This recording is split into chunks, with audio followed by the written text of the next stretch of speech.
the book, let your mind take flight. Pages of dreams in the soft lamplight. Each word a spark, each line a glow.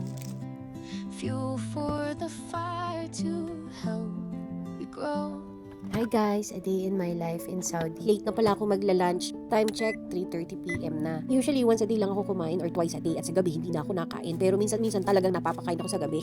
Syempre pag tumatanda tayo talagang mahina na ang metabolism kaya kailangan natin mag-diet at i-control ang pagkain natin. Sa ganitong oras pala sa office ay sobrang busy na namin. Kaya naman ngayon lang talaga ako nakapag-lunch dahil tinapos ko pang lahat. Alam ko naman guys, itong kinakain ko noodles na naman. Nabili ko nga pala ito sa Korean store at mura lang to. Ito yung garlic oil spaghetti, something ganon. Siguro nakain ako ng noodles once or twice a month. Pagdating naman sa pagkain guys, hindi ako mapili. Gusto ko lang ganito, simpleng pagkain, ayos na. Tapos syempre, quiet place, quiet time, di ba? Ang ganda lang ng view. Before, nung mga kabataan ko pa, ay masyado ko ma-explore talaga. Pero nung tumatanda ako, ang dami ko talaga na-appreciate, na-realize sa life. Isa talaga sa mga na-realize ko is yung gratitude sa buhay. Minsan talaga lahat hindi dapat magarbo. Mas magbuti yung simple lang at yung mga malilit pang mga bagay, yun pa talaga yung makakapagpasaya sa atin. Sometimes, life gets lighter when you start noticing the small things. A good meal, a calm day, a soft moment, yun talagang peaceful lang. Kasi naman ang happiness nandyan lang talaga, hindi lang talaga sila nag-iingay. Minsan din, kailangan mo munang mawalan ng mga tao para ma-appreciate mo ang mga taong nananatili sa'yo. Pero talagang kailangan nating daanan yung chaotic part ng buhay natin. Most people don't realize this until life humbles them a little. Naalala ko nga ng sarili ko, sobra talagang ma-explore ako sa buhay ko. Lahat na lang na maisipan ko, gusto ko talagang gawin agad at hindi ko tatantanan yun hanggat hindi ko siya magawa. At dahil nga doon, ang dami ko talagang pagkakamali. Kaya naman, let's slow down and notice the present. We should appreciate the moment you're in instead of rushing to the next one. Let's celebrate small wins. Totoo to, guys. Naalala ko ngayon, nagsisimula pala ako mag-online sell. Talagang as in walang kita, kumita lang ako ng 5 reals, ayos na masaya na ako sa isang batch, may kita akong 50 reals, kung di ba nakakaloka. Hindi talaga siya sulit sa pagod at sa lahat ng efforts mo. Pero dahil dito sa maliit na kita, small wins na to, talaga namang natuto ako. Partly, it shapes me kung ano man ako ngayon. Lalo, nagkaroon talaga ako ng confidence para lumaban pa sa buhay. Isa rin sa natutunan ko is to let go of what you cannot control. Yes guys, wag nating ubusin ang energy natin sa isang bagay na wala namang katuturan. Lahat naman tayo may kanya-kanyang laban. Lahat din naman tayo may mga problema pero walang perpekto sa buhay. Kaya yung mga taong nandyan para hilain ka pababa or yung mga taong napapansin lang ang pagkakamali mo, kung ang dami-dami nilang sinasabi pa nagkakamali ka pero pag may mga achievements ka wala silang sinasabi. Sa mga ganito nga naman, hid na ako guys kaya hindi ko na sila binibigyan ng pansin. Hayaan mo na lang sila. Not everything needs your energy or reaction. Peace grows when you stop fighting every battle. Isa pa sa mga napaka-importante is we should protect our peace. Unang-una is take a rest and always take breaks in between. Totoo naman to guys, hindi naman talaga tayo machine kung ang mobile nga nagcha-charge, di ba? So kailangan din natin yun. Tapos guys, piliin natin yung makakasalamuhan natin. Yung talaga nade-drain sa atin, iwan na natin sila at magstay na lang tayo sa kahit maliit lang na circle of friends. Lalo pa yung napakaraming sinasabi pero hindi naman nakakatulong, nakakaloka. Yung nandyan lang talaga siya para mag-run pero wala naman talagang benefits. Kaya protect your peace and secure your mental health. At dahil nga sa lahat ng mga napagdadaanan natin sa buhay, may mga tao nag-i-stay, may mga taong umaalis. Let's value the ones who check on you, support you, and make you feel safe. Hihira sa panahon ngayon makakita ka talaga ng totoong kaibigan. Isa pa kahit pamilya natin, sila pa mismo talaga yung nagto-turn down sa atin. Lalo pa pag pera-pera na or something, di ba? Not everyone is meant to stay, but the ones who do are worth keeping. Take life one day at a time. Yes guys, hindi naman tayo Superman para kayanin lahat ng burden sa buhay. Sabi ko nga, everything will be okay. Andyan lang ang problema. It will solve on its own. Tuloy mo lang laruin ang buhay mo. Tandaan, gratitude for the small things create room for success. So stay thankful. Thanks and bye!